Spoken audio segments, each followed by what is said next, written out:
Scooby Apocalipse Volume 2. Esse aqui é o 18º HQ que eu tô lendo esse ano, nesse meu projeto de ler uma HQ por dia.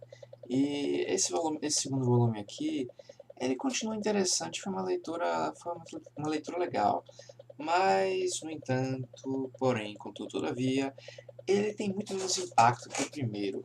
Isso se deve tanto ter passado do fator novidade, de os personagens já estarem bem situados, não está vendo a construção deles e a forma como eles foram adaptados para essa HQ pós-apocalíptica com a turma do Scooby-Doo, quanto porque a história dele, em geral, parece não ter andado muito. Os personagens eles começam onde terminaram o volume anterior, em um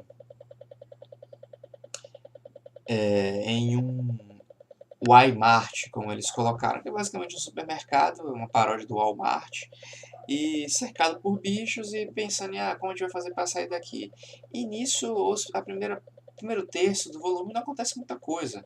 Eles ficam lá conversando sobre como fazer para sair, a Velma continua analisando o notebook para ver se consegue invadir a rede de computadores do complexo lá, do negócio de cientistas dela, e ficam nessa. Os diálogos e a interação entre a equipe continuam muito legal e muito bem feito, e é de longe o ponto alto da obra. Mas eu senti que a história não avançou muito bem, e depois dessas três primeiras edições, esse aqui vai da 7 a 12, é, a coisa meio que, sei lá, teve uma edição inteira que foi um sonho da Velma, um pesadelo da Velma, que ela vai embora do grupo por causa que se sentindo culpada pelas coisas que ela fez, relacionadas ao projeto todo dos nanitas, que fez a população quase toda virar monstro. E ela foge, tem esse pesadelo, porque estava com febre.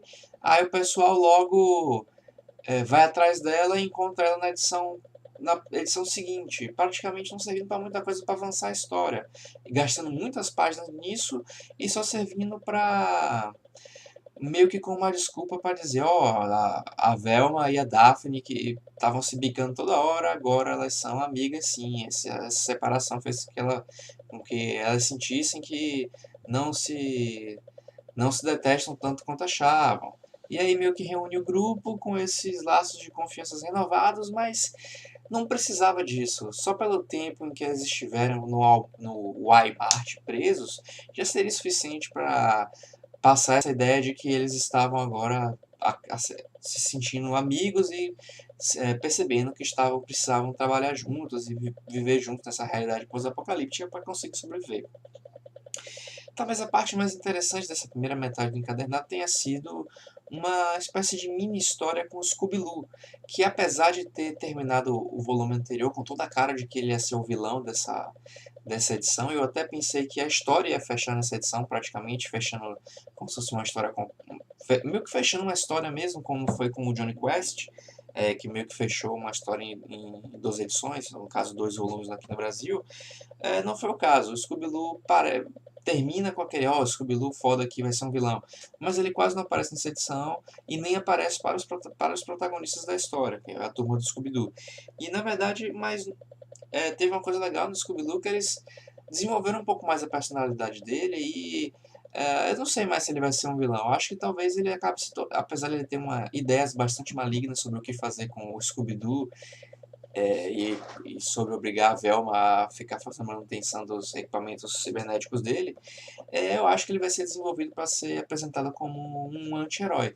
E um momento lá que mostra ele entrando numa loja de animais e encontrando um filhotinho que foi abandonado, depois que todo mundo virou monstro.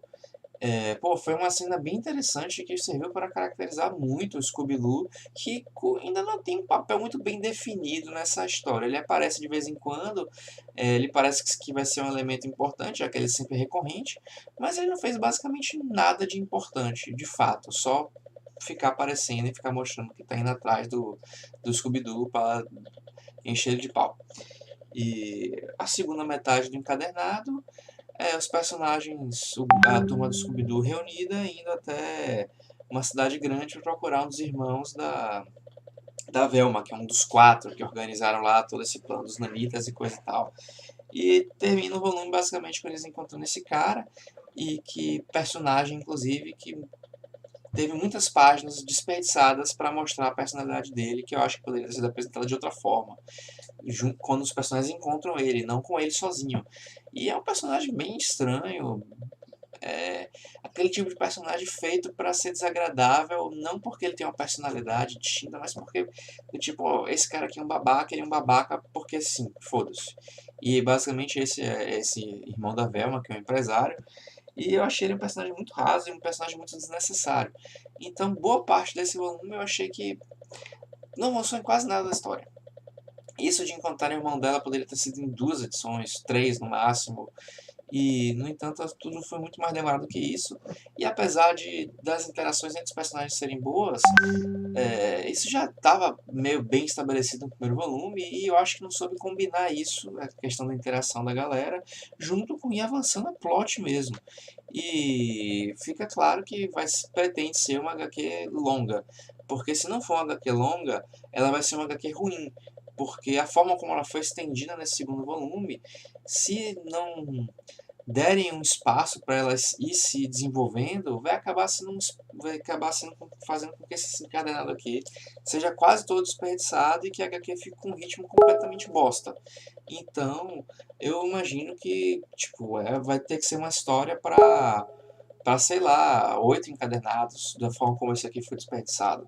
Talvez um pouco menos, a depender da competência de souberem amarrar as coisas.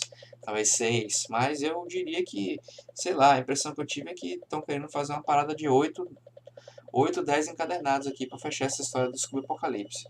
Talvez isso seja muito errado, mas eu acho que seria necessário esse tamanho aí para que o negócio não fique. Sabe quando você começa num ritmo bom, aí chega em uma parte, vai estendendo vagarosamente, deixando a coisa muito estendida, esticada, sem necessidade. Aí chega no finzinho, tem que correr para arrumar tudo. Eu acho que se a HQ não for longa, vai acabar isso acontecendo e ela vai, na totalidade, apesar do primeiro volume eu ter gostado muito, eu acho que ela está correndo o risco de, na totalidade, ser uma série ruim. E não fez bem a ela a mudança constante de artistas nesse volume, não. Preferia que tivesse mantido o artista do primeiro, que era um artista bom. E, pô, esse lance de ficar mudando artista, a não ser que seja um projeto bem voltado para isso, não curto.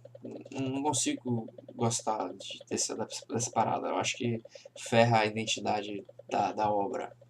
Talvez eu esteja errado nesse ponto, mas, porra, ainda não consegui ver sinais de que não tenho razão nesse quesito. E é isso, não tenho muito mais para falar sobre esse volume. Já deve estar, acho que já saiu o 3 pela Panini, vou estar comprando eventualmente, comentando aqui provavelmente. Mas por enquanto é só isso que eu tenho de Scooby-Doo. Amanhã estarei postando um vídeo sobre Knights of Sidonia 8. Eu tô, já vou ter passado da metade do mangá.